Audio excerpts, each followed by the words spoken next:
I'd like to call to order the Wednesday, June 3rd public hearing for the City of Tampa's Architectural Review Commission. Welcome, everyone. I'm Dan Myers, Vice Chair of the Commission. If you are here to present a project, you will have limited time to make your presentation, so we suggest being thorough but concise. When coming to the microphone, you will need to identify yourself and your relationship to the project. The commissioners will not ask any questions during your presentation. Your project should be presented in the following order: site plan, elevations, architectural details, and wall sections. Staff presents a staff report. We will then ask for public comment. Please state and spell your name clearly if you are here to speak for or against a project. Your time will be limited to 3 minutes, so take some time now to summarize your comments. 3 minutes goes by very quickly. Following the public comment, the commissioners will ask questions in the same order as the presentation. Next, the applicant will have 5 minutes for rebuttal. The public hearing will then be closed. After the hearing is closed, no further testimony can be given. The commissioners will then discuss the case and will make their decision based on Chapter 27 of the City Code of Ordinances, the Design Guidelines, the Secretary of Interior Standards, Historic Preservation Development Review Committee comments, and the testimony given at the public hearing. The ARC can only act on items that are within our specific jurisdictional responsibility. Owner agents are independently responsible to obtain any appropriate permits and/or approvals. If you haven't already done so, please silence your cell phones. Introduction of other commissioners. I'll start on my left tonight. Elena Ketchum, Attorney Representative. John Prokop, I practice architecture. Brian Hammond, architect. Tim Jones, General Contractor and Certified Building Inspector. And tonight we also have with us Dennis Fernandez, Ron Vila, Jared Varnum, and Attorney Dana Crosby-Collier.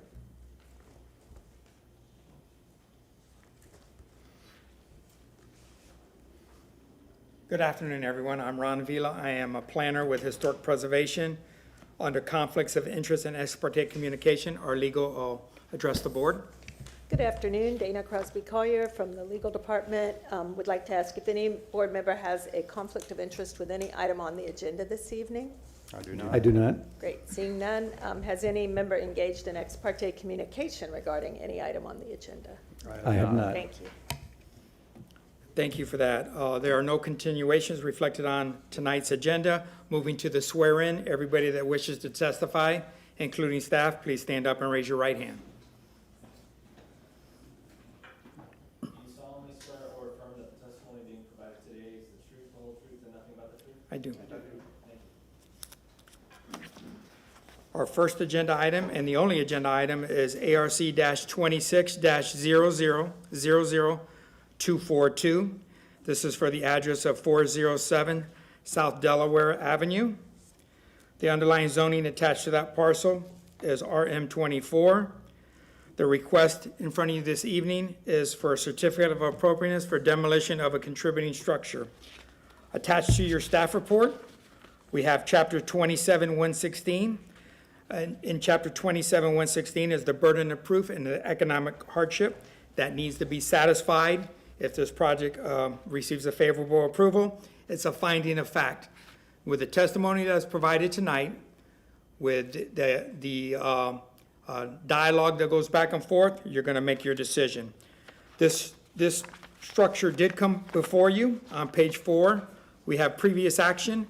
This gentleman came in front of this board for new construction, an addition, and renovations that were approved with conditions. So after further review, he felt that, and he's been engaged with staff this whole time, that he felt that it met the criteria for economic hardship and burden of proof, and that's why he's in front of you this evening. You have received this information. We forwarded it to you through an email, so you could look at it at your leisure at home, and then they provided a packet for you this evening, and he's going to go through a very thorough presentation. He does have 2 professionals here that provided documentation into the report, and they're here to answer any questions that you have. Moving to the photo presentation.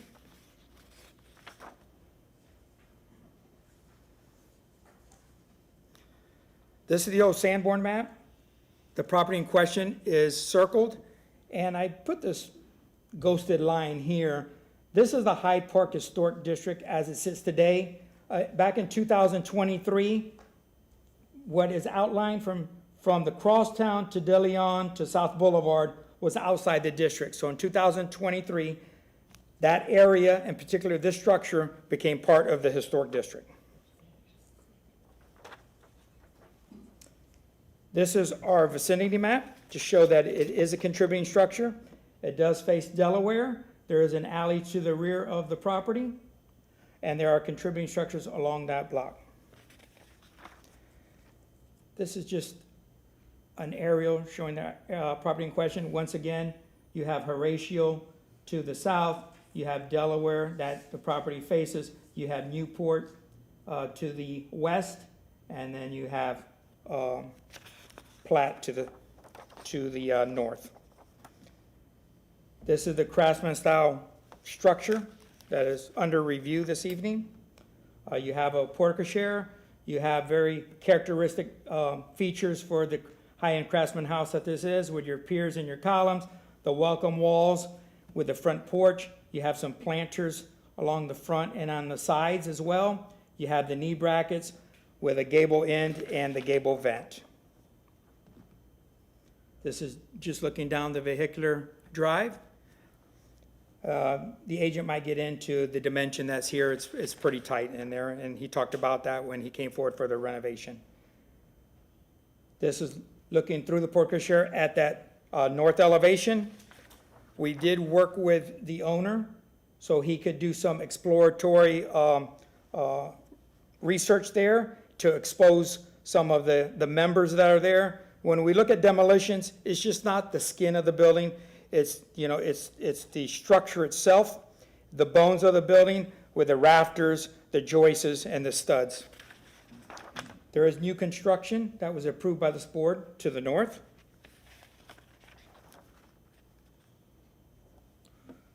Moving around the structure, this is the south elevation here.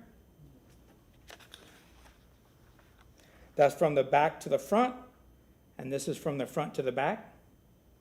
You see a part of the front, and then the south elevation. On that south side, you have this contributing structure. Across the street,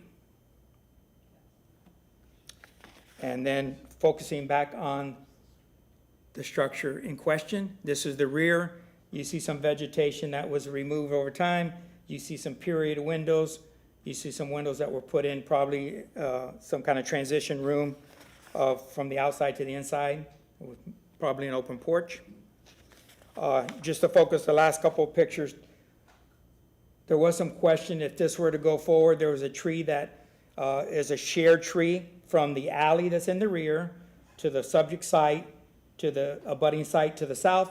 The tree will remain. There is no discussion, at least at this point, for the removal of the tree. And this is looking from the rear of the driveway, where maybe an accessory structure could go, looking towards the west to the alley. That concludes the photo presentation. I'll have the owner come up.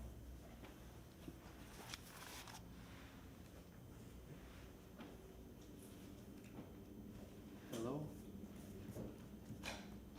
My name is Michael Levine. I am the owner and applicant for the subject property here tonight. And thank you for having me for a second time on this property. I have an outline of kind of what I want to go through to bring everybody from the beginning to where we are here tonight. So I'm going to do a little intro just for the history of myself with this property, play a little video, which you could get a clear picture of the condition of the exterior and interior better than pictures, and then some pictures of when I purchased the property inside, and some pictures after we removed some of the plaster inside. And then I'll go through the section 27 burden of proof and economic hardship and a few other things, and I'll try to not talk too fast, but keep it within the 30 minutes. So my introduction, hello board and everybody present tonight. My name is Michael Levine, and I am the current applicant and owner of the property at 407 South Delaware Ave. I want to begin by sharing that my initial intention was never to request a certificate of appropriateness to demo the home. However, the condition of the property has unfortunately led me down this path from the moment of purchase in November of '24 to tonight, June 3rd, 2026. My family and I purchased this 100-year-old bungalow because we were captivated by its historic architecture and the charm of Hyde Park. We fully intended to restore the home and add an addition, making it our primary residence. This commitment is evident in our actions. We spent 7 months working with the city and an architect to secure ARC approval for the restoration and addition, and we obtained building permits roughly a year after buying the home. We acquired the property from the previous owner who lived there since August of 1978. At the time of purchase, the home was filled with garbage bags and debris, and the walls had original stucco plaster and ceilings riddled with cracks and loose pieces. We conducted the best possible inspection of the exterior, interior crawl space, aware that extensive repairs and restorations would be needed. After obtaining the permits, our first step was to remove all the ceiling and wall plaster down to the studs, strip away damaged flooring and subfloor sheathing down to the floor joists. The process revealed the true extent of the damage. Nearly every wall, ceiling, and floor member, along with the foundation beams and rim joists, were severely compromised. The package submitted for tonight's hearing, containing photos, a short video, an engineer structural report, and contractor estimates, clearly demonstrates the home has been completely consumed by termites and is deteriorated in every structural and cosmetic aspect. It is deeply upsetting to realize that neglect from the previous owners of over 40 years with no maintenance or termite treatment led to this situation. As someone with over 20 years in construction business, I can honestly say this is the worst property condition I've encountered. The structural engineer and general contractor, both highly experienced, echo these sentiments in their reports. Peeling back the layers of the house made it clear that restoration was no longer feasible. We consulted with the city's historic preservation department about the next steps. What began as a restoration project has become a complete rebuild. From foundation to floor, every element would need replacement, requiring extensive shoring, tedious work, and immense expense. The home would essentially be rebuilt as new, with no original restoration possible. An experienced general contractor provided 2 estimates, one for rebuilding piece by piece and shoring, and another for constructing a new home closely resembling the original. The attempted rebuild would cost over $230,000 more and is highly unlikely to be feasible. We now face the difficult decision of requesting approval for demolition, a step we never anticipated, but one that the condition of the house has made unavoidable. We still love the neighborhood and eager to remain as part of its building a single-family home on the site that meets ARC and City of Tampa approval. Our submitted package includes a conceptual site plan, floor plan, and elevation for a proposed new home designed to reflect the spirit of the original structure. Thank you for consideration and understanding as we navigate this difficult decision. We hope to move forward in a way that respects both the history of the property and the community values of Hyde Park. And I'm going to show you a little video that we made now that he's going to pull up back there.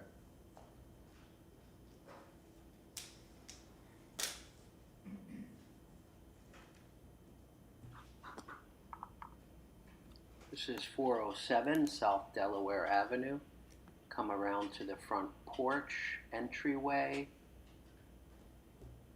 This is the north side, and you could see the deterioration in the bottom exterior sill plate, the bottom plate, and the exterior bearing studs from the extensive termite damage.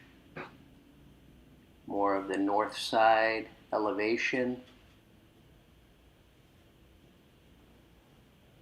Extensive termite damage and wood rot to the clamshell pine siding throughout the whole exterior.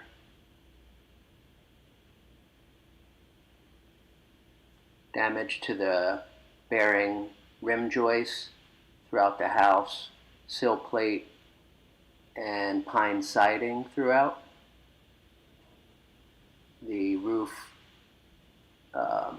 sheathing, deterioration.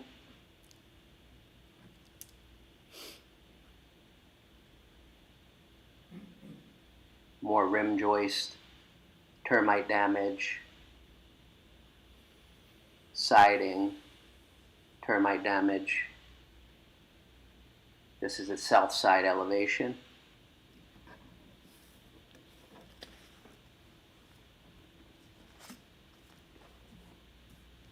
As we go inside, extensive termite damage to all wood.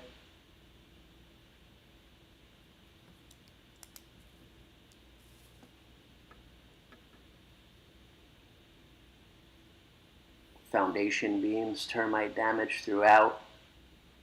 Ceiling joists, extensive termite damage throughout. Exterior bearing wall studs, termite damage throughout. Bottom plate, bearing wall, termite damage. Windows, all rotted with termite damage. All floor joists, bottom plate, and foundation beams rotted with extensive termite damage. All bearing studs, termite damage. Bottom plate, foundation beams rotted. All the floor joists rotted from termite damage.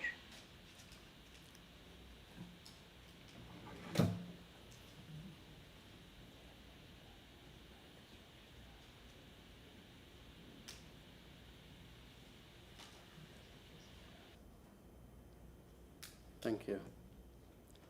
Now I'm going to pull up the binder package and just show a few pics of the house as it was when we closed on it, so you could see the inside of the house before we took the plaster off.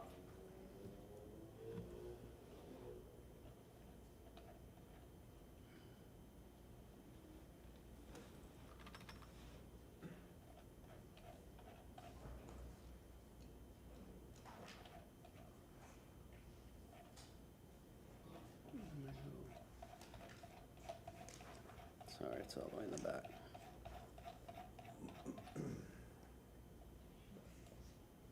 There we go. Okay. Let me zoom in a little. This is the interior pictures when I initially purchased the house. There was a lot of garbage and debris that we removed in there, but a lot of the plaster was falling off the ceilings and the walls. So it was really dangerous to like work inside and go inside from probably extensive water damage and termite damage. Maybe we can do that a little bit more. What'd you say? Can you blow that up? Yeah.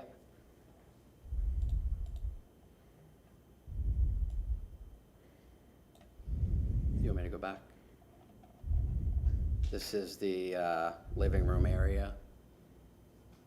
Living room where the fireplace was. The floor was all eaten up too and rotted. This is the hallway, another room. This is all plaster that's falling off. Bathroom, ceiling, all the plaster's coming off. In the kitchen, the floor and the ceiling, the plaster was coming off. And I wanted to just go over the pictures too real quick before I get into the burden of proof and economic hardship of the section 27. So that is on 96.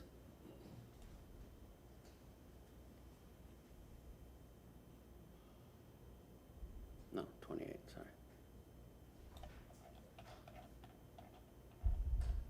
Which I'm sure you could see from the video a little clearer, but this is the existing home exterior elevations. These are exterior pictures of a lot of the termite damage. This is some pictures interior of the wood members, floor joists, foundation, bearing walls. Some more pictures inside, bearing walls, floor joists.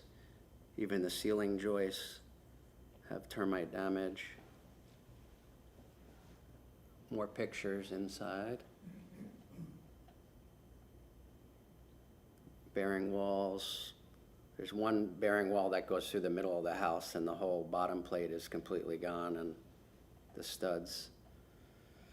This I wanted to show, as Ron said, the existing portiche width is like 85.5 to the cap and 90 to the bottom, so it's not even a City of Tampa compact spot, which is 96 inches, I believe, so I can't pull my car in there right now, which is a little bit of an issue. We were thinking about adding a single car garage in the back, which we can't really access from the portiche area.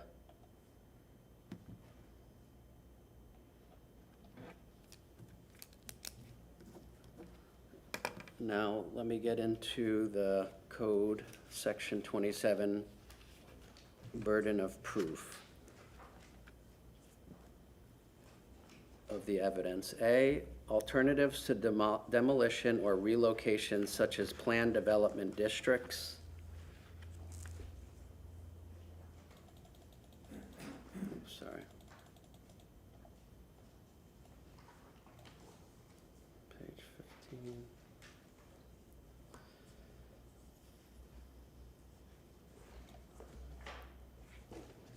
The structure is not suitable for relocation. The current structural condition does not warrant the attempt to move the house. The house is also too wide to move, as it would require removal of the porte-cochere, which is one of the cherished historic features of the home. The narrow street would also not favor movement of this house. The structural engineer does not recommend moving the house. An estimate was attempted to move the house without a foundation or a porte-cochere, but was determined not being fit to move. There is no vacant lots that I could see for sale in Hyde Park, but if found, it would cost approximately $700,000 to $1.2 million.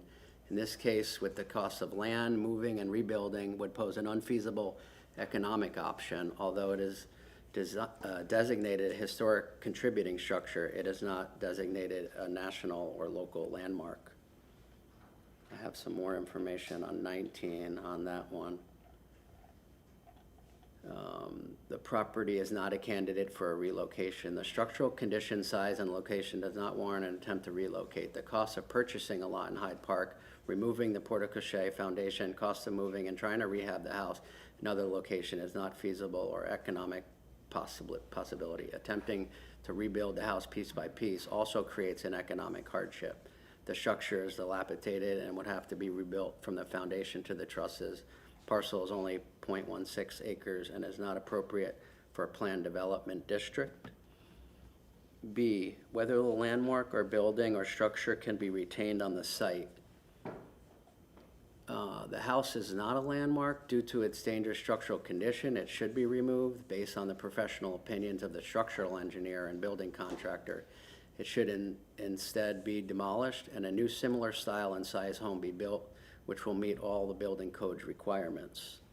C, whether relocating the landmark or building or structure is appropriate and feasible. No, the condition, size, and location do not make relocating the house a structurally or economically viable option. D, whether the applicant has the ability to build a proposed new construction within a reasonable period of time if the application is approved. The applicant has the ability to build a proposed new construction within a reasonable period of time. The intention was to rehab the property and complete an addition as seen with the current ARC approved plans on file. This included a year-long process, but as the property structural condition became more apparent, this caused the property owner to pursue the request of the COA for approval to demolish the house. If approved, a new similar style and size home would be designed and built. The property owner has a proposed floor plan and elevations to present.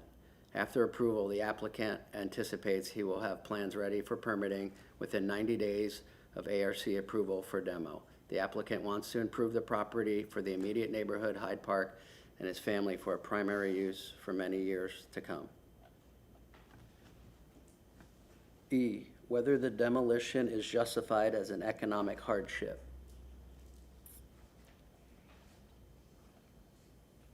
The demolition should be justified as an economic hardship. The structure cannot be put to beneficial use in its current condition. The house would need to be demolished and a new similar style and size home would need to be built to be put the property to beneficial use. The structural and cosmetic condition are so deteriorated that the cost to rehab, as shown in the estimate from the reputable Hyde Park builder, Peter Carlin, creates an economic hardship. Total costs to rehab the home are significantly higher than those of building a new similar style and size home, which affirms the economic hardship to the applicant. The cost of the purchase and the estimated renovation of the cost home are greater than any realistic budget and appraised value of the home. The conditions of the house would require removal and replacement of 90 to 95% of all the materials, which would not allow reasonable scope and budget. The termite damage alone requires extensive removal and replacement of the majority of the home's current materials. Now, the economic hardship, section 27-116 F3. Estimate the cost of the proposed demolition or relocation of an estimate of any additional costs that would be incurred to comply with recommendations of the ARC for changes necessary for the issuance of a certificate of appropriateness.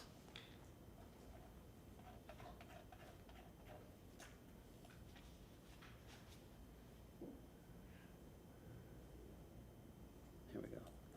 This is the estimate for the demolition.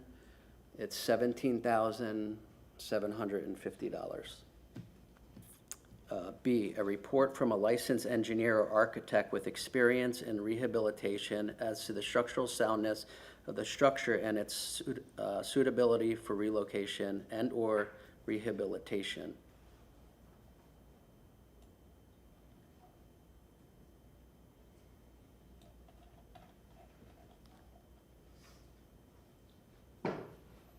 This structural engineer report was from Belt Engineering from December 15th, 2025.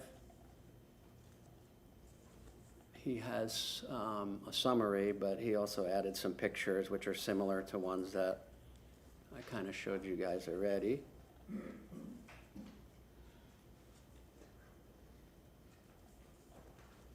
And his summary states, "It is in my professional opinion as a licensed structural engineer that this house is currently in an unsafe condition.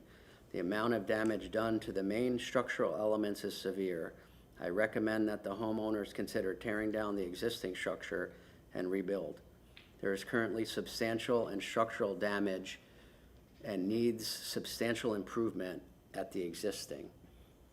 And his definition of substantial structural damage is load carrying capacity in horizontal direction reduced by more than 33% from its pre-damaged condition. C, estimated market value of the property, both in its current condition and after completion of the proposed demolition or relocation, to be presented through an appraisal by a qualified professional expert.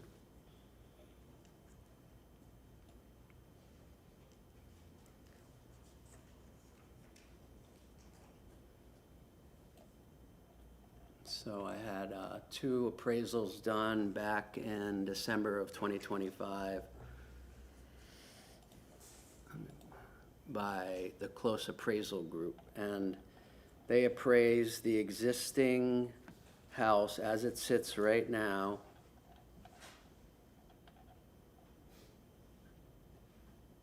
at $640,000. And they gave me another appraisal with the house removed, so basically the vacant lot, which they put that at $640,000. So they gave me $10,000 for the existing house, basically.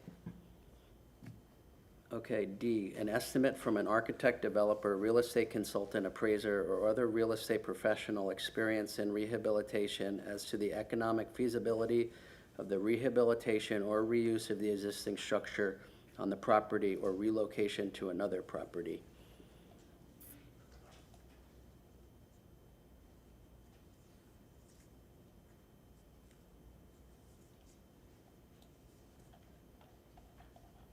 This estimate I got from Peter Carlin, from Carlin Construction. And he gave me two estimates. One is the renovation and restoration of the existing property at 1,590 square feet, which is what it is right now. And the other, a new single-family home, similar design, same size, 1,590 square feet. So the renovation costs came to $1,104,288, and the new single-family residence came to $900,307. E, amount paid for the property, the date of purchase, and the party from whom purchase, including a description of the relationship, if any, between the owner of record, applicant, and the person from whom the property was purchased, any terms financing between the seller and the buyer.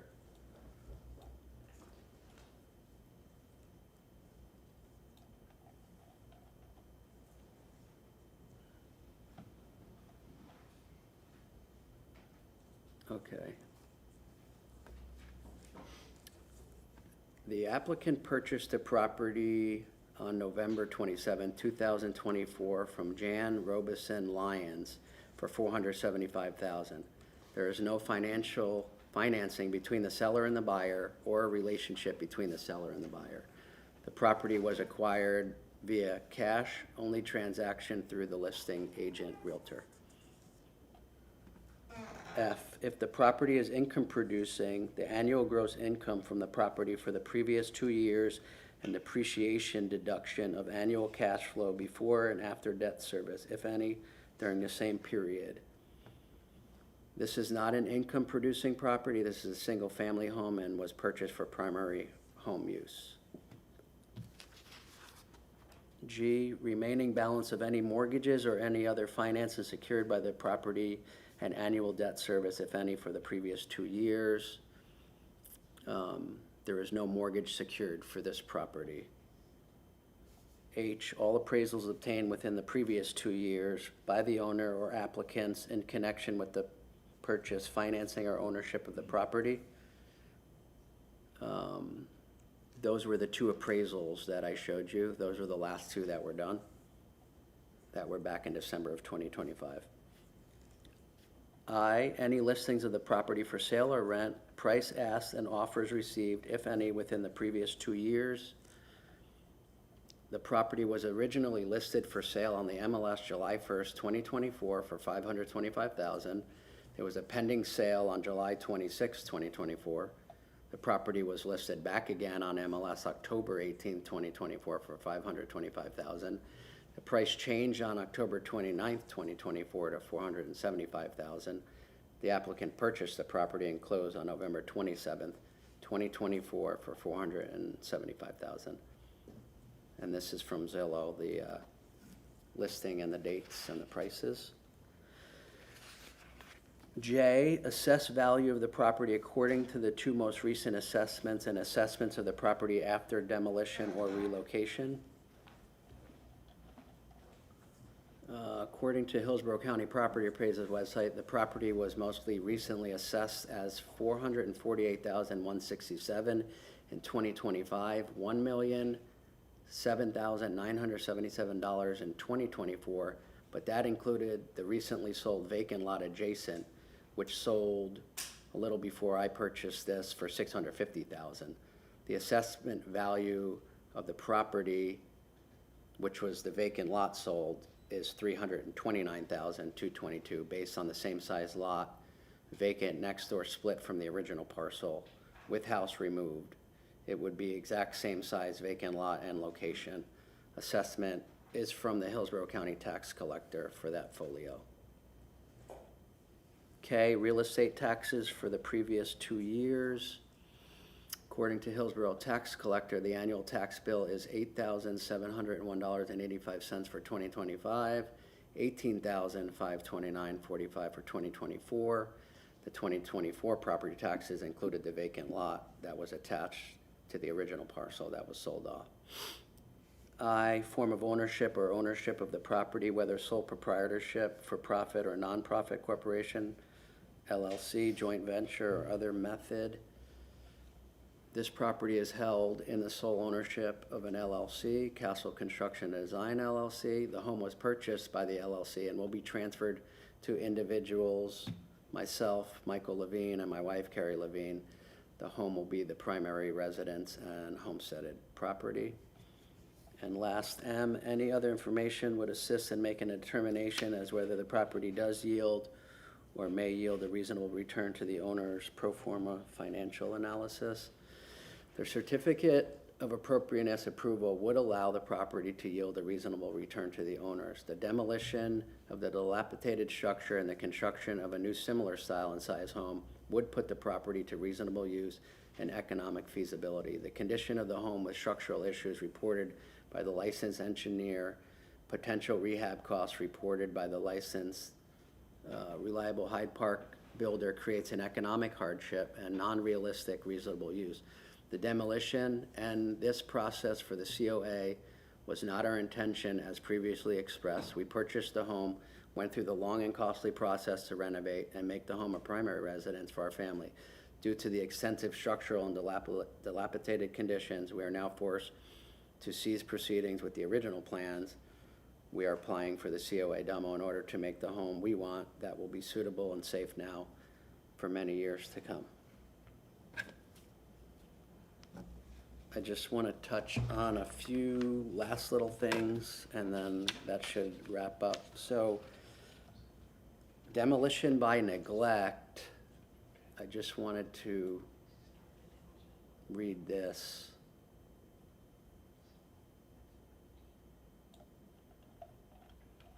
Because I know that's one of the things in here. So, the request is not due to the applicant's neglect. The applicant purchased this property in the current condition, and due to decades of neglect and lack of maintenance, there are substantial structural issues. The termite damage is extensive enough that all structural wood in the foundation, floor systems, bearing walls, ceilings, and trusses are eaten through, which would require full removal and replacement.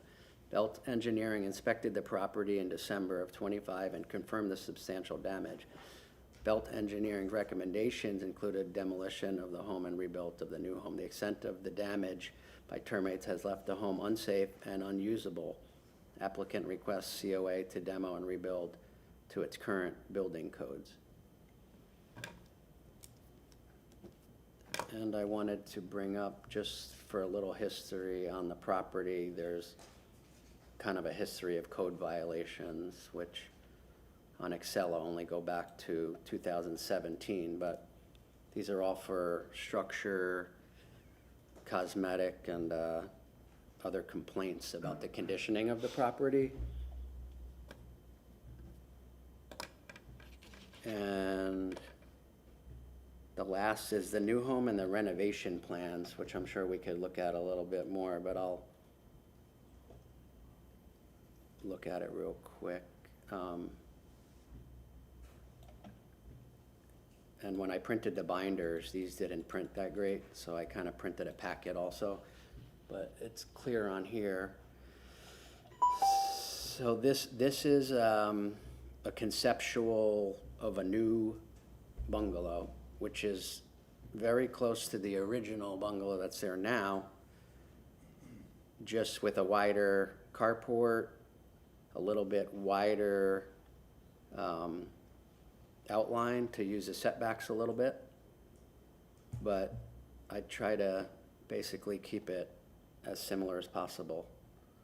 And this is the floor plan, which is a little bit wider, like I said, to use the setbacks, and the porte-cochere is like over 9 feet, so you could pull through.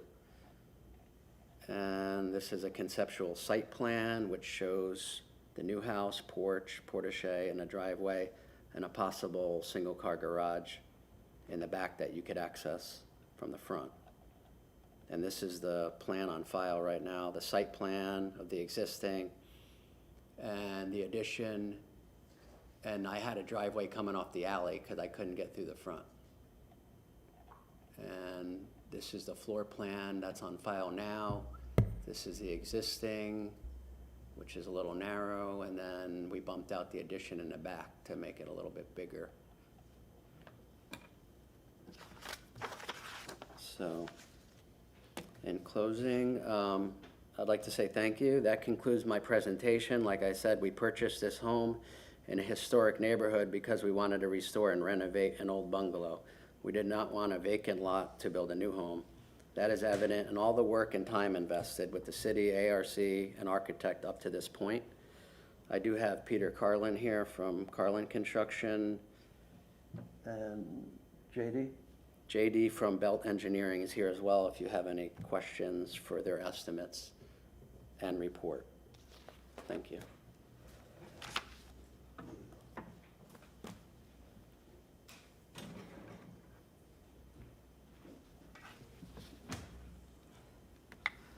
Good evening, Commissioners. Ron Velam, staff with Historic Preservation. I just want to bring to your attention, there are 2 letters in your packets reflecting the request at hand. Staff's finding that this submission satisfies Chapter 27, 116F 1 through 3 with the plans that were submitted. It is a very complete presentation. He addressed all the items under that ordinance section. He will be here as myself and his 2 professionals to answer any questions as the public hearing continues. As part of a demolition request, an administrator has to provide a report. That is on page 7. I want to put a little of that into the record. This was not taken lightly by staff. We've been to the site probably 6, 7 times. He's been to the office probably that many numbers of times as well, and we talked on the phone to get here. The initial request was for rehabilitation to the structure, and in addition, after months and months of deliberating, he came back to staff, myself, and stated that it just didn't make any sense, and that's where I provided him the additional information with the code section if he chose to move forward. I said that he had to satisfy Chapter 27, 116 in totality to move forward. So I put on the Elmo, once again, the property in question. This is the front elevation and a little bit of the administrator's report to follow. Based on the information and exhibits provided, it is the administrator's determination that the rehabilitation of the existing primary structure that is necessary to remedy the structural deficiencies described in the structural report provided by Belt Engineering dated December 15, 2025, pages 39 through 54, and to bring it into condition that would comply with the Florida Building Code, and include the scope of work indicated by the applicant would equate to an economic hardship for the owner based on the structural condition and the extent of necessary material replacement. With the estimates that were provided, and we could go through those in a more of a timely fashion, it shows that there is an economic hardship and that new construction is less expensive to move forward. Therefore, it is the administrator's opinion that based on the substantial, competent evidence submitted into the record, an economic hardship will be established in the rehabilitation of the structure in accordance with the structural engineer's recommendation and the historic preservation standards while achieving compliance with the Florida Building Code. The administrator does not conclude that the current owner contributed to the deterioration of the structure based upon the current owner's purchase of the property in November 2024. It is a recommendation that any portion of the existing dwelling that can be salvaged for reuse and the new structure be considered during the design phase of the project. This determination is specific to ARC 26-00-00242, located at 407 South Delaware Avenue, based upon the structure's current condition, construction characteristics, and the specific cost and values estimated here.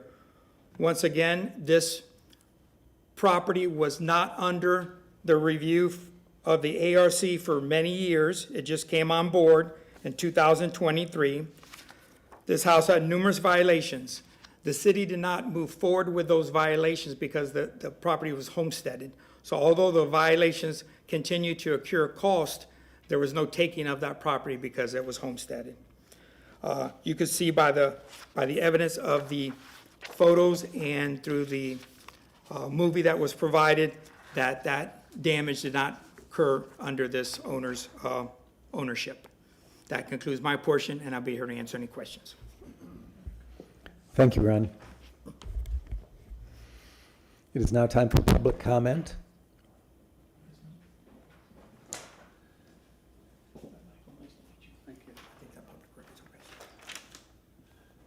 He has a waiver form from Bobby O'Brien. Yes. And she's here, so he gets a total of 4 minutes.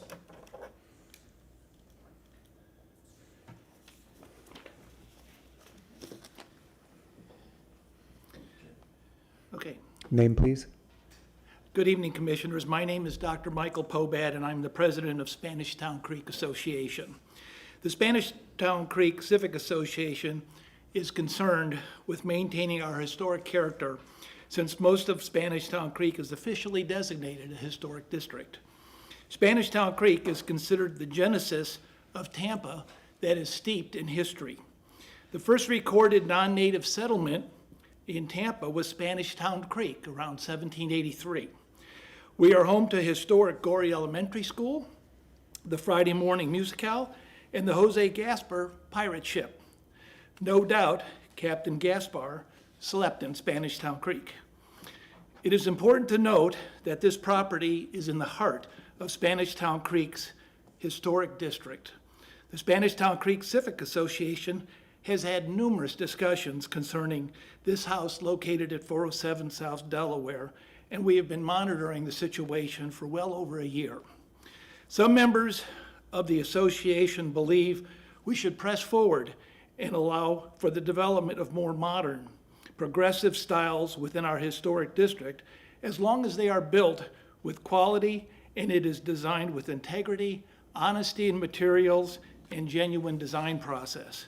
Others have indicated that this house is beyond reasonable repair and that replacing it is possible as long as the new structure maintains the same footprint, design characteristics, and elevations as the original. Finally, the majority of the association have indicated that because Spanish Town Creek is a designated historic district, many families purchased their homes in this area for the purpose of preserving the rich history associated with this area. Many homes in Spanish Town Creek are at or near 100 years old and serve as a wonderful reminder that we live in a historic neighborhood. Although several homes in Spanish Town Creek have deteriorated beyond recognition and were replaced with modern homes that added diversity to our neighborhood. A consistent concern that I have heard throughout Spanish Town Creek is that we have the potential to lose our original bungalow, craftsman style, and neighborhood character, one project at a time, until we get to the point where no longer have a recognizable, unique, and historically significant neighborhood. I do not want to speak on behalf of the property owner, but as I understand it, the original plan was to maintain the historic structure and remodel the inside. Then once the remodeling was started, there was a fair amount of wood deterioration to the main structure that would be very expensive to repair. I believe that's the risk you run when you purchase an old home. Purchasing an old home with the end result being to tear it down is a questionable approach and one not supported by Spanish Town Creek. I believe the ARC has a difficult decision to make this evening, and my hope is that you help our neighborhood maintain its historic character. One day, with enough planning, discussion, we may be able to transition to a more modern approach, but for now, I feel the residents have purchased their homes in Spanish Town Creek due to the uniqueness and stylistic character provided from our many, many historic homes. Thank you for the privilege of your time.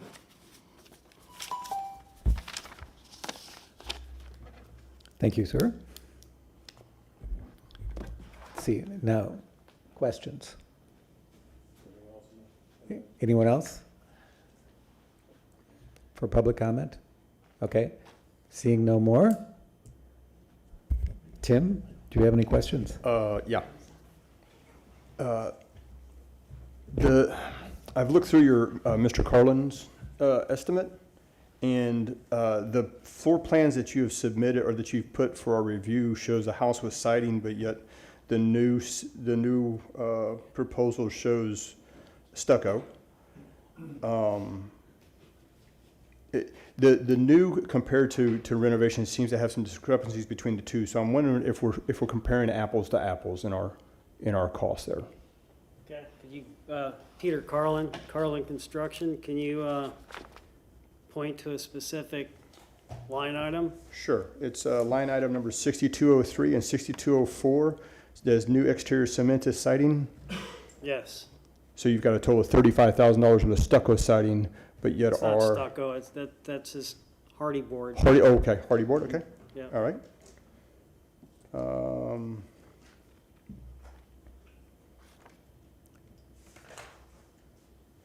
We have different values. I'm assuming we've gone off square footage prices for our kitchen allowances and bathroom allowances and Those things are of that nature. typically pretty similar. Yeah. The big variance, I think, would be in the beginning, the demolition. Mm-hmm.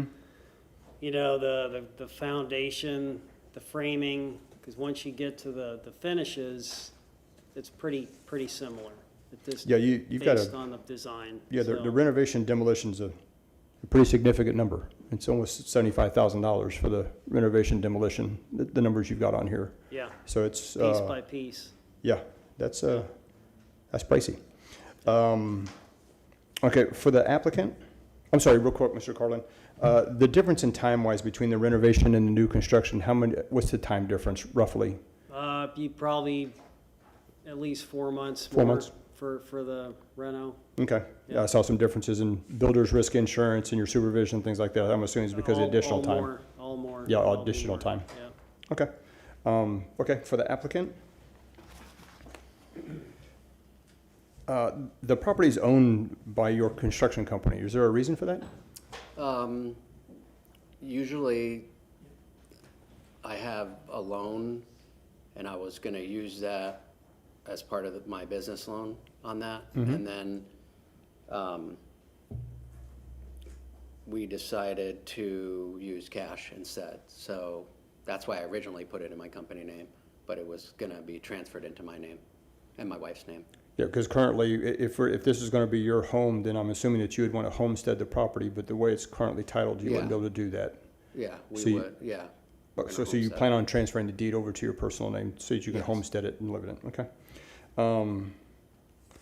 For legal, can we stipulate anything on the home, the new home, if we agree to let this be demoed on the new home? Can we stipulate how long someone lives in it, how long, what it has to be built like, anything like that? Or is it just tear the house down and do whatever you want? I mean, it has to come back to us. Dana Crosby Collier, City Attorney's Office. Yeah, you can't restrict the future ownership of the property. This is, what's before you today is a demolition. And so we're taking this as a demo. When it's time for the new product to go on site, it'll come back to you at that time. Okay.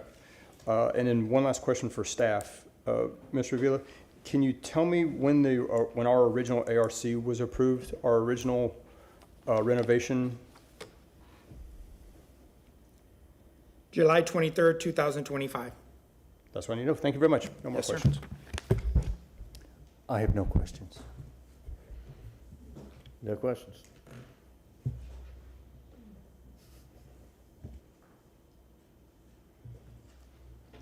So I just have a couple of questions for the homeowner. I did see that on the, what was it?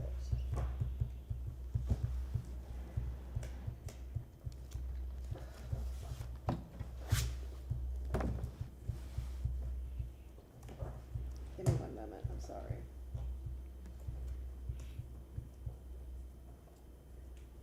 But the code violations, that one of the violations was in January of 2025. What was that about? That was, I called the city and talked to an inspector that they told me that I could take the plaster down. So we started taking the plaster down, and then the code enforcement came over and said that we weren't really supposed to take the plaster down until we got the permit issued. So we stopped, and then they said they were gonna take that hold off once I got the permit issued.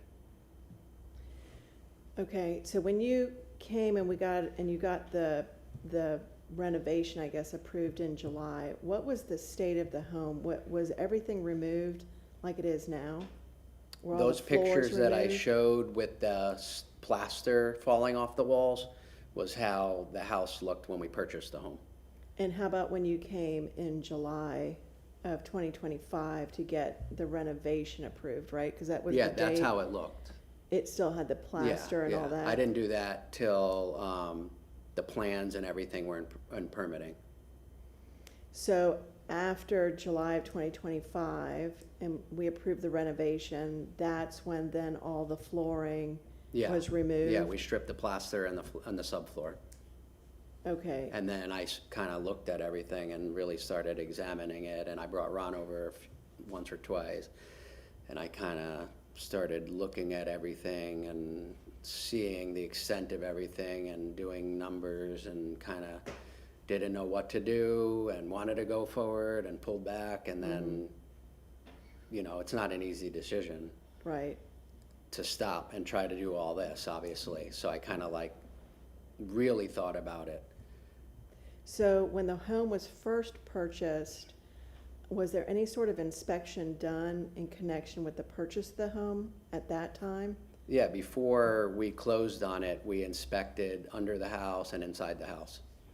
And you And had and for- it basically looked like those pictures, but with a lot more garbage inside. And when you go under the house, you see the bottom of the floor joists that look like somewhat decent. When you rip up all the subfloor, all the tops halfway down are all eaten by termites. So it's very deceiving when you're looking at it from underneath and it's covered. And also all the stucco on the walls, you can only see a little bit of exposure of the wood behind there. Once Right. that's all pulled off is when we could see the framing and the bearing walls and the ceiling and the subfloor. So when you did the inspection in connection with the purchase, did you hire somebody to do that? No, I did the inspection since I've been doing this for a long time with my guys. I also got a copy of an inspection from Tahiri, who bought the lot next door, because he's a builder and he was actually gonna buy that home. And I kind of briefly read through that, which was kind of a little scary because it was a lot of structural damage and cost.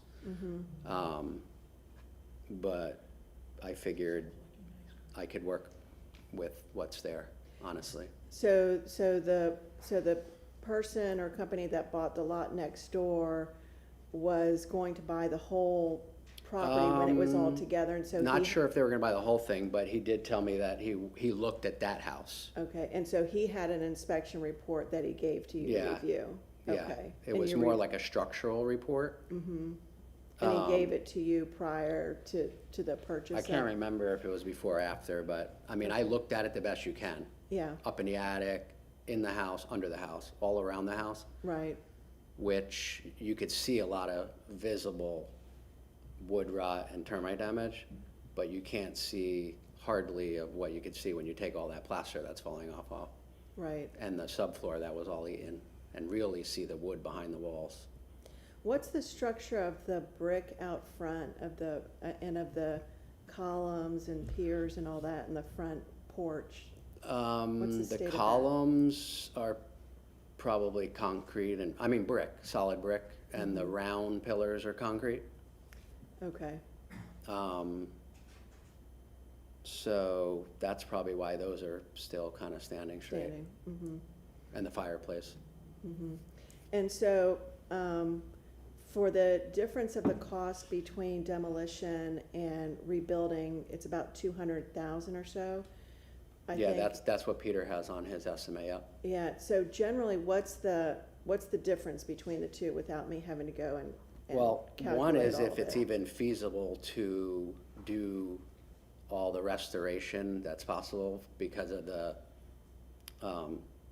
state of the structure and the amount of shoring and like breaking the walls out, and then, I mean, it's kind of like a safety hazard there, so you could estimate it based on what you think it's gonna be to redo the whole foundation piece by piece, and then the walls and hypothetically, but Yeah, there's also a real life situation and feasibility and how do you take all the exterior walls of that house out and put new walls in without the roof falling on you? So you gotta do it piece by piece. But first you gotta start from the bottom and Sure. go up. So he gave me an estimate. So generally, But- what was the difference between, what's the $200,000 difference between the two? The Or maybe he 200,000 knows is the generally. time and the labor Mm-hmm. and all the unforeseen stuff that goes into doing some type of rebuild of that house with that many, like, percentage of issues. Whereas when you build a new house, you're just starting from scratch and you follow the plans and it's straightforward. So, to be honest, from my point of view, I think it's a lot more than 200,000. But that's what he put on his estimate. Okay. And what is your intent with respect to the materials, like the brick and all that, if you were to do a new build? I mean, like in the presentation and kind of the conceptual that I put out there, I liked that house and I bought that house because I wanted to restore that house. So if I'm gonna rebuild a new home and I drew out kind of a conceptual, I would like to get pretty close to that house, like the elevation, the porch, the portiche, make it a little bit wider, use the setbacks, make the portiche wider so I could go through. Could you As far reuse as the brick? reusing, like the columns, there's a possibility of doing that. Obviously, they have to be moved, one of them over, so you could get through it. Right. The two on the north side are actually like 18 inches from the property line, so when you do a new home, right, you have to be 7 feet, I think, so that would need a variance to put those columns back there. So that is something that I'm definitely looking at, whether those could be reused, and then I think you would still need a variance, but maybe it's a little bit easier if I'm saying I'm keeping the original elements of those to ask for a variance, then take everything down and rebuild it and ask for a variance for the portiche. But Okay, so I have a question for, I'm sorry, I didn't catch your name of the. Peter? Yeah.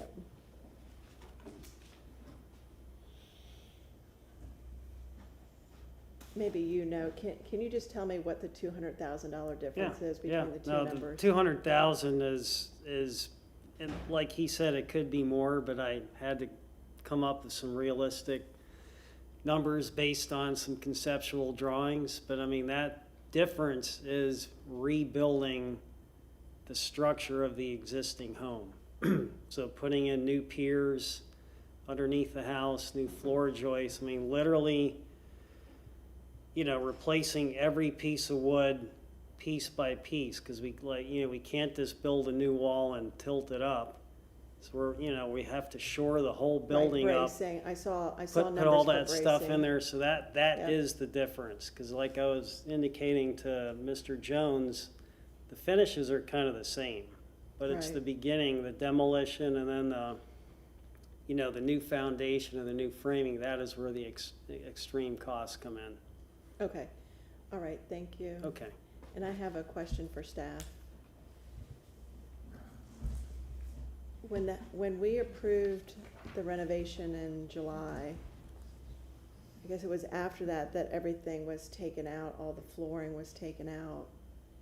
Do you know a little bit about the communication of when that was happening and how that occurred and when your office was alerted to that happening? Yeah, I don't know specific dates, but I know that he came forward, he received approval through this office for the rehabilitation and then the addition. And then, as he stated, he got more into the project. He did his initial assessment, he's a professional, he's in the industry, he's a general contractor. And so when he did his initial assessment, he thought that he could be rehabilitated. So when he went further, he took off some of the materials in the interior that were decaying, the drywall, the plaster, the flooring. I didn't see any subfloor. When I got there, I saw some flooring there, and the flooring was on the joists. There was no subfloor. So then we saw the level of demise. When I got there, it was to the extent that it was almost all open as the video showed. So he kept on going and kept on going. You got to understand that the load-bearing wall in the middle was compromised. You could see that visually. I'm not a contractor, but I'm educated in construction. And then all the electrical, plumbing, all the disciplines had to be removed too. So he was trying to expose that to see the level of rehabilitation that was required. And I met him back out there, and very truthfully under oath here, I told him, I will work with you to the best extent that preservation can to keep that structure in place. We really pushed him to keep that structure, and that if there's some flexibility that we could extend to him, we would extend that to him. And then after he put his numbers together, he came back and he says, it's just not feasible for this particular structure. Okay. I don't think I have anything else. Okay, Ron, I have a quick question. And I hate to put you on the spot like this, but of all the material that we're looking at now, in other words, just the basic structure of the basic framing elements and support elements that are out there now, what percentage of those need to be replaced? There's a percentage that I could provide you, and it's probably 80%, but there's a level of construction that has to meet today's building code, that when you get into a renovation of this magnitude, that it has to meet today's code. So it's amplified. So we're going to have the building department in there looking at it as well. So I think that if there's a member that is compromised, it needs to be taken off and replaced, and that's over and over again. When I look at the foundation is compromised. You see some bowing out of it. When you look to the rim joists, all of that's part of why he used his screwdriver to point through. Visually, a lot of the exterior looks appealing, but it's fool's gold there. There's nothing there. As you go up, from the floor joists to the studs to the rafters, the majority of them compromised, better than 80-90%. The roof is on your roof. All that plywood up there, you saw some of the overhangs that was wavy. The metal roof isn't that old. It's just all given way that's underneath of it.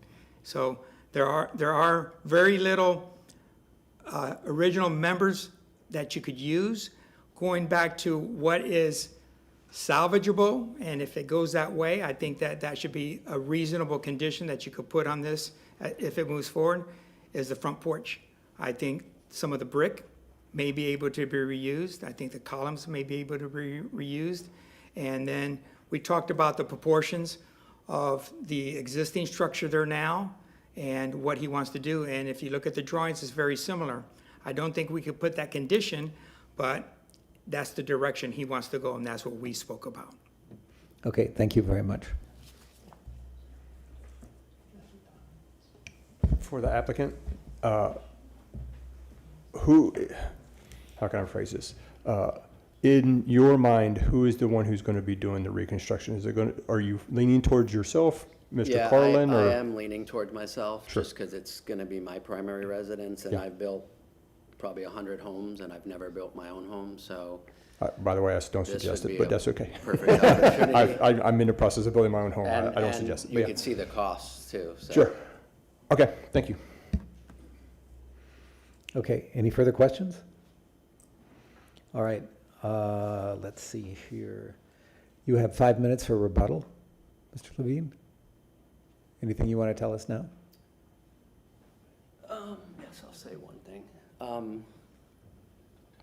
Just for me to the Spanish Creek Association, I know I'm kind of new there, and I just came in here recently, and they know the history of this home, and they spoke on behalf of the members there, which I appreciate, and I listen and hear everything he's saying, and I agree with almost everything he's saying about being in a historic area and keeping it historic by keeping the historic homes in the area and not taking down historic homes and putting up stuff that's newer that doesn't look like anything in the historic district. And that's why I like Hyde Park, and that's why I came to buy this home, because I thought that I could do something with that home and restore it and live in it as my home with my family.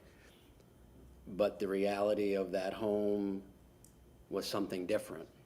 And that's what I was trying to portray as best I can in the hearing, that it's not something that I intended to do, but I want to do something still there that I think would be beneficial for that community and the neighbors by trying to replicate the best I can with today's standards of the original structure that's there. I mean, not exactly, but as close as I can. And Don, who wrote a letter, who's the neighbor to the south, who's pretty tough, and he's on the board, said that he usually doesn't agree with contributing structure demolitions, but in this case, he knows the history. He's been there for a long time next to this house. And he agreed with the conditioning and what I was telling him and the whole timeline. So, and he had a couple of things in the letter that he would like to see in a new home, but he was favorable to the request. Okay, Thank you. thank you. All right, are we ready to close the hearing? I have one more question. It just came to me. If you could please stand up, sir. I have one more question. I didn't have any questions earlier, but as I'm sitting here thinking and hearing discussions, I'd like to ask one more question. Yep. Would you consider spending the time and the money and the effort it would take to preserve the front of the house and then demolish the rear 80% or 85% and rebuild that new, but preserve the front of the house intact? That's the street front of the house. This is street-facing part of the house. I thought about that, and that front exterior wall where the door is all rotted. So by the time I take all the clamshell and the windows and the framing, I gotta rebuild that wall. I gotta hold the gable up and the porch, and it's just, for me, I think that's gonna be an issue to try to just save up like the porch and that front wall and rebuild everything. And then let's say I did it out of like modern materials, like a stem wall with concrete, so it doesn't rot. And then I did block, and then I cladded it. So then that front wall is gonna be probably framing, and then you gotta tie it in with a new structure. So I think, like we were talking about, I would look into like the columns and some stuff that could possibly work with a new bungalow there, and then replicate the front of the house and the porch as close as possible. That's why I wanted to ask about Yeah. actually preserving and restoring the front historic portion of the street-facing appearance of the Right. house, rather than duplicating it, because duplicating it is, according to the Secretary of the Interior standards, is the wrong thing to do, because you're duplicating something historic which cheapens the real historic aspects of houses adjacent, the real ones. You don't want to copy the historic portions of a Yeah. house. I understand. if you're building new, If I you'd had my almost- way, I would try to keep the whole house, obviously. No, I understand, and that's why I'm asking this question, is because, Yeah. this has happened in multiple, I mean, I've been in historic preservation Yeah. since the 80s, and, in Washington DC, New Orleans, and Miami and whatnot, and it's happened numerous times where the facade can be preserved. And yes, it costs money, and it costs extra time, and it's gonna be very expensive to preserve that portion of the house. But then new construction is built behind that. And that preserves the neighborhood character and some aspect of history while acknowledging that the building is beyond saving as a whole, and I've been convinced of that. I didn't Yeah. walk into this hearing tonight convinced of that, but I am now, that the entire house is beyond saving. But that's why I was asking if it's possible for you to consider. There's a couple issues with that too, with the facade and the porte-cochere and the size of that and how that ties into the main house and the front porch and the gable, because the porte-cochere is not really usable. And that is part of the front of the whole house. No, I and tied in. understand. But I thought And I understand a that, but lot it was that about way when you that. bought it. It was that way when you bought it. It was unusable when you bought it. You Right. bought it unusable, and that's, Right. that's part of that house. Yeah, I'm saying to save the front means to save the unusable porte-cochere. It does. It does. Possibly, because it's kind of tied together. Right, it probably would be. And I don't know the particulars of the Right. setback or anything else like that. I'm just asking the question of, is that something that we could consider here? And that's all. Could I add to that? I mean, just because I do a lot of these projects, I think it's, I mean, I'm not a structural engineer, but I'm a contractor, and I think Ron was alluding to it, but taking some of the materials from that front elevation, the brick, potentially the concrete columns, and reincorporating those materials into a new design would probably be more feasible than trying to just keep that facade, because it's not structurally compliant to today's code. So, I mean, he's gonna have to put new footings in, he's gonna have to have tie downs from the roof. But I think once he did that underlying structure, he could take some of these old historic, take the brick, clean it up, set it aside on the side, and reincorporate that into the house. I think that would be, I mean, I'm not speaking for you, but I mean, I think that's we've heard more that. reasonable than trying to keep something that's not structurally compliant at this point, because it I wouldn't understand it would meet have to today's be, codes. I understand it would have to be restored and brought up to code and have, the framing would be double or tripled and would have tie downs Well, and all that it kind of wouldn't stuff. be, because the framing's gone. I mean, the framing's not salvageable, but the brick piers and the columns. I know the framing, I'm saying, but if it's restored, you have to replace the framing, I understand that. I mean, I'm an architect, I've been doing this for a long time. But you would not be duplicating things as much as keeping, yes, you'd replace a lot of it.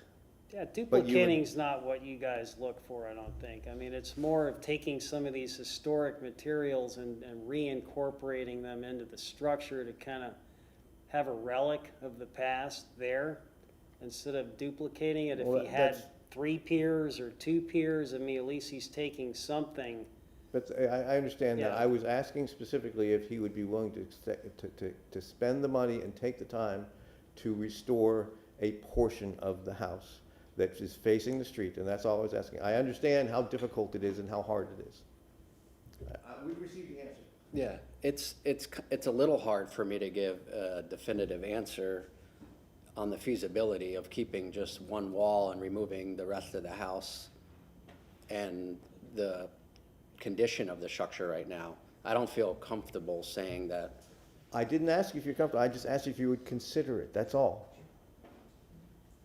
And Yeah, I consider everything. Okay, because it's also the gable up top and the gable vent and Yeah. the brackets and all that kind of stuff. It's not just that front wall of the house where the door is. Okay, thank you.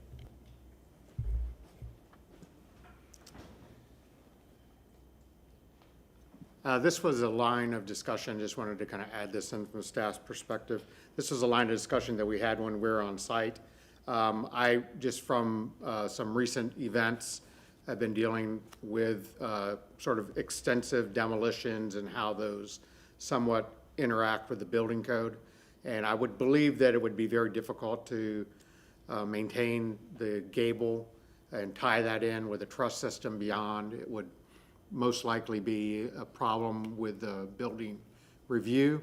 But when I went out there, I recognized that there is an opportunity with the porch with the porch, with the porte cochere, with the masonry components of that. I've seen entire houses get relocated to new sites with the porch and the porte cocheres going along for the ride.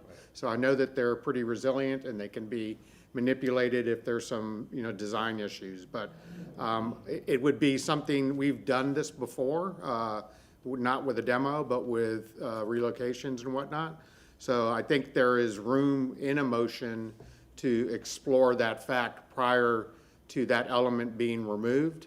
And he has time with the new construction to explore that, for us to engage the building department to see what issues there may be, and to have a discussion to kind of pump the brakes on that, because I believe that, the front of the house is going to be the most significant portion, and the more that we can keep that relationship along the block, I think the more successful the new construction will be. So I have one question while you're there. So if we were to approve the demolition with whatever we're gonna say about the front, the new construction would come back before us as well? That's correct. That would be the next step, is he to come back with the plans for the new construction? Right, he would need to get a new certificate of appropriateness for the construction on the site. And I think they're developing plans depending on the way that this goes this evening. Okay, thank you.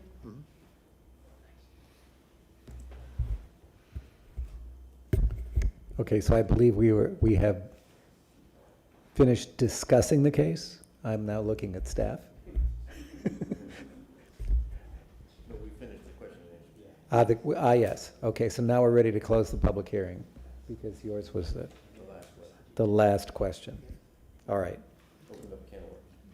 yes. So now we'll start our discussion. It gives me a lot of heartburn. I just have, this is very difficult.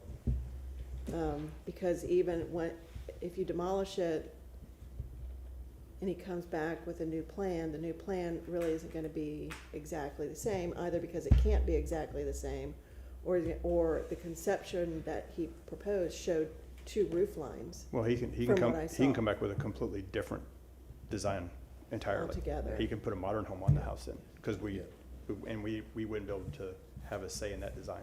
Well, we would. Right, but what I'm saying is, we couldn't say, build this. No, Right. no. There's a long-standing argument in historic preservation about, what do you put back when you have to take a building away? What goes back? And I've had this discussion with numerous other architects in the preservation world, and there's kind of two schools. One is, you put back something with the same shapes and forms and materials and columns and geometries and all that kind of stuff as a historic house, but you somehow try to make it look new, okay? So that it doesn't look like it's part of the original contributing, aspects of the neighborhood, but you want it to blend with it. And the wording in the Secretary of the Interior Standards are compatible. Yeah. Just compatible. It's a very broad, wide term, compatible. But compatible can also mean, a modern glass and steel structure that has similar proportions and scales and, relationships. And But when it comes but to, duplicating is not is a no-no. typically But tonight- accepted. I won't say accepted. The words in the Secretary of Interior Standards are more like recommended and not recommended. Right. But tonight, we're just discussing whether or not we can tear this one down. And to my fellow commissioners, that it pains me. Yeah. My playground used to be Hyde Park, and this is not uncommon in Hyde Park. I mean, it's like this everywhere. And I'm doing structural consulting work right now, and I'm on 4 different homes in Hyde Park, and they look very similar to this, and they're not tearing them down. They're rebuilding them, 2-story, 1-story. So I have reservations about it. I know it's expensive, but according to what the applicant had stated was he had an inspection report Right. saying that there were structural issues in the house. And the other aspect of it is that the hardship issue. What constitutes a hardship? At what percentage of Right. additional construction cost and time can constitute a hardship? This is 20%. Yeah. It's a 20% premium. to keep a historic home. Right, does that constitute a hardship, even though it's 20% more than rebuilding or than building a new home? You know, I think if you were to talk to the people that were here on Monday night, they're spending 50% more to keep their historic home. Right, to go up, to take it up. And, yeah. Yeah. And that's a valid discussion to have.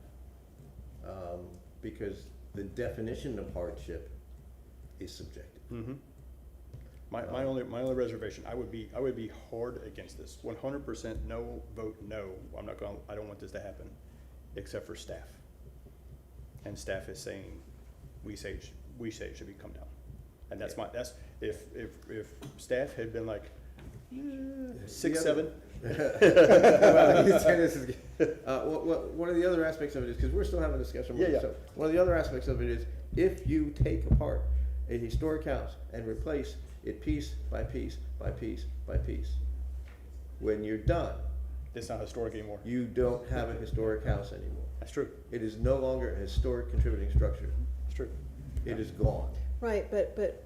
You've just replaced it with all brand new, the exact same house, all brand new, but it's no longer a historic house. I know, but in this circumstance, respectfully,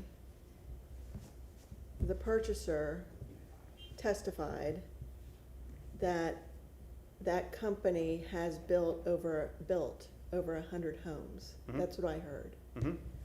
So there had to have been some level of knowledge at the time of purchasing this home that a 100-year-old home would have Some. damage, and whether or not, until they pulled up the wood flooring, they saw that the joist was termite ridden from the top to, I guess, the middle of the board. I'm having a difficult time Yep. not understanding that this type of purchaser may not have fully appreciated, but, extent, yeah. but should there have been some level of appreciation for the level of damage that the home had, and also recognizing that the prior owner, it seemed like, had been there for decades upon decades, and probably didn't have, wasn't maintained, may not have had the ability to maintain the home, who knows? Right.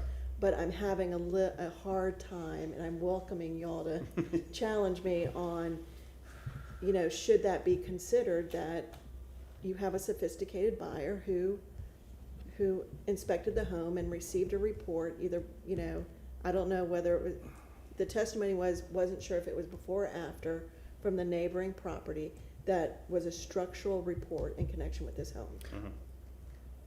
I don't think that should be considered. Okay. Because I think that there is so much of the home that is going to be replaced, and with that, I don't think that saving the front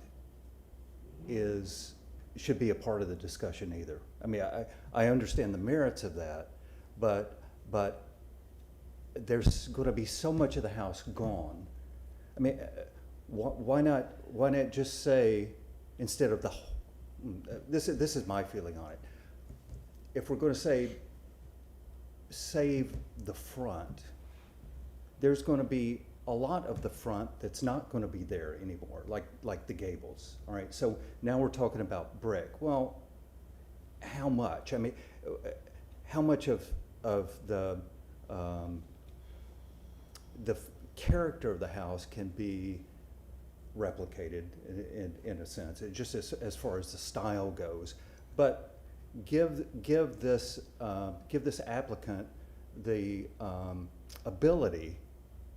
I'm for giving the applicant the ability to make this porte-cochere usable. And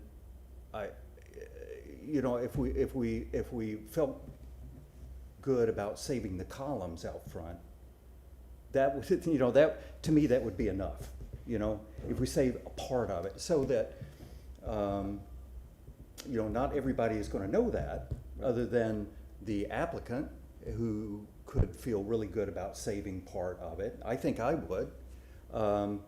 And some of the, some of the neighbors in the association would know that part of it Right. is saved. Right. And that would make me feel good, just that part of it is being respected. Yeah.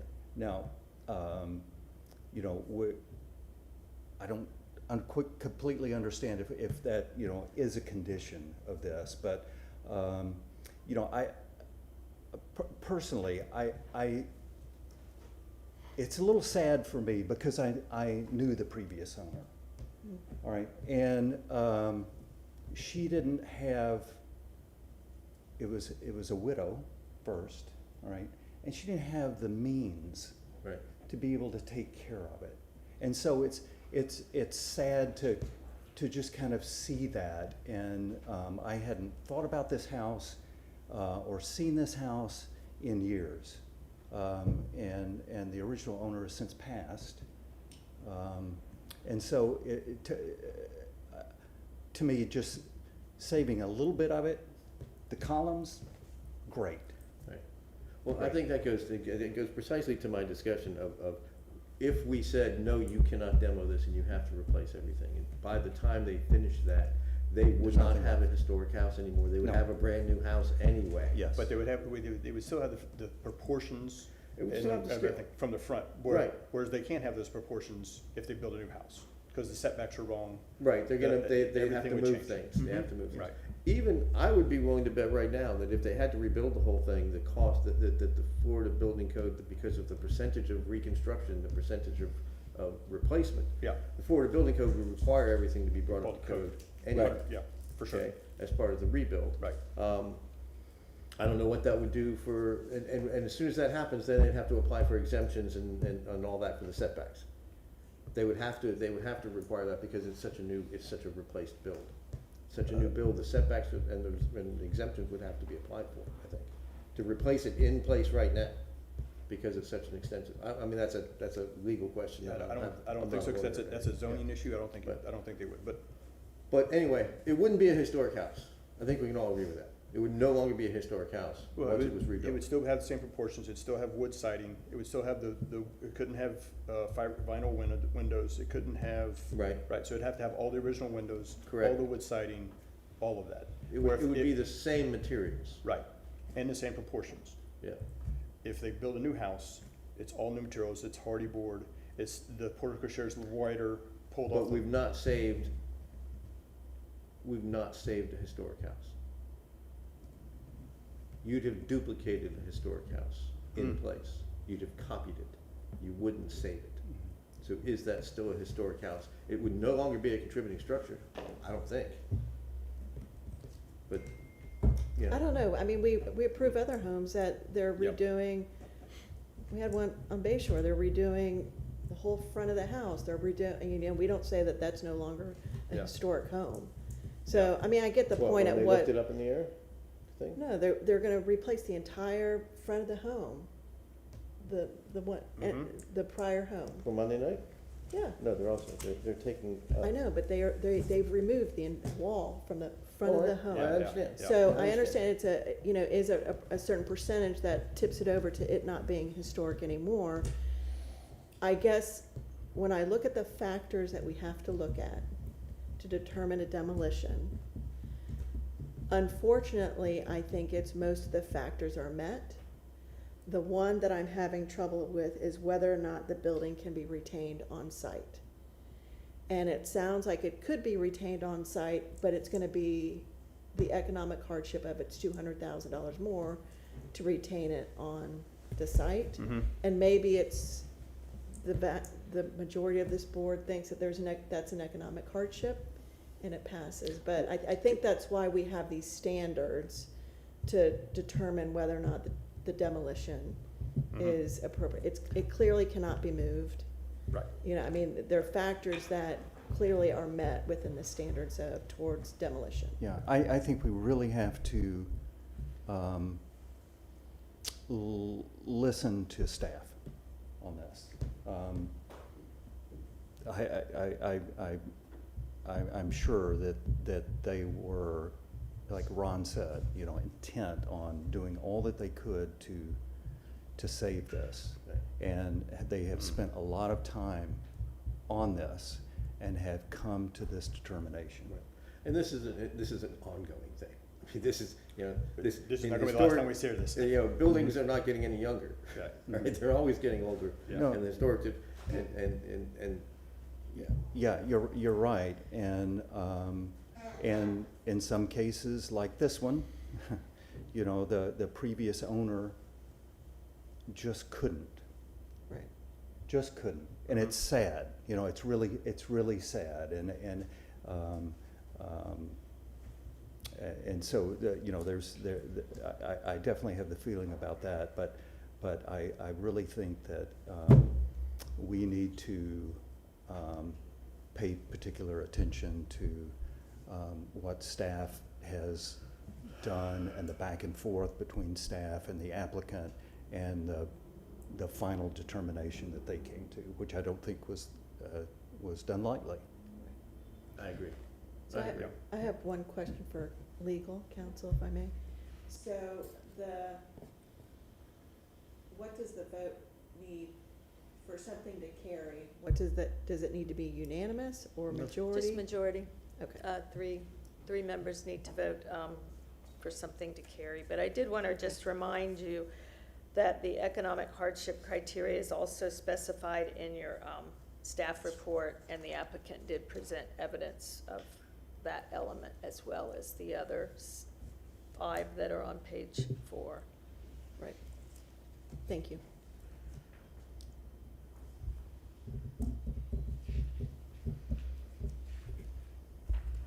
I have nothing further.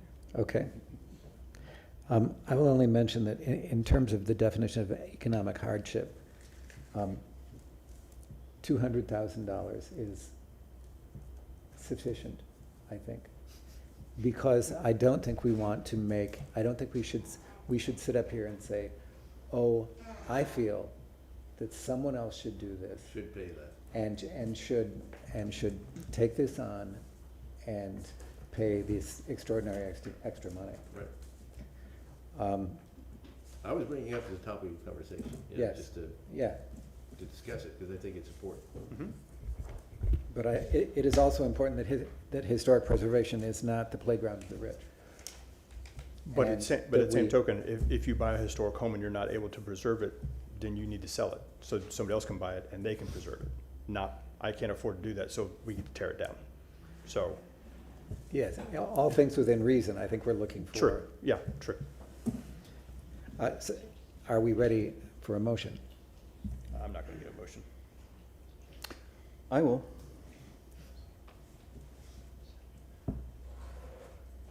Let me just make sure I've got all my facts here. Okay, here we go, okay. I move to grant a certificate of appropriateness to demolish for ARC 26-000242 for the property located at 407 South Delaware Avenue, inasmuch as the agent has satisfied the requirements of Chapter 27, Section 27-116F of the City of Tampa Code of Ordinances. Do I hear a second? Can we amend? Yes, of course. You'll need a second on the motion, and then you would amend it. I'll second the motion. All right. And can I add an amendment that the applicant, sorry, thank you. Can I add an amendment that the applicant attempt to salvage several architecturally significant portions of the front porch and portico for reuse? And it's an attempt, it's not a mandate. Yeah. Yes, I'll accept that. amendment. And my second still stands. Okay. All right. I have a motion on the floor that has been amended, and the amendment has been accepted. Mr. Agent, do you accept that condition? Yes. All right, thank you. All in favor? Say aye. Those opposed? Motion passes 3-2. Do we have any motions required? Yes. So moved. Second. Motion has been made and seconded to receive all documents. Please signify your approval by saying aye. Aye. I think the meeting is closed. There you go.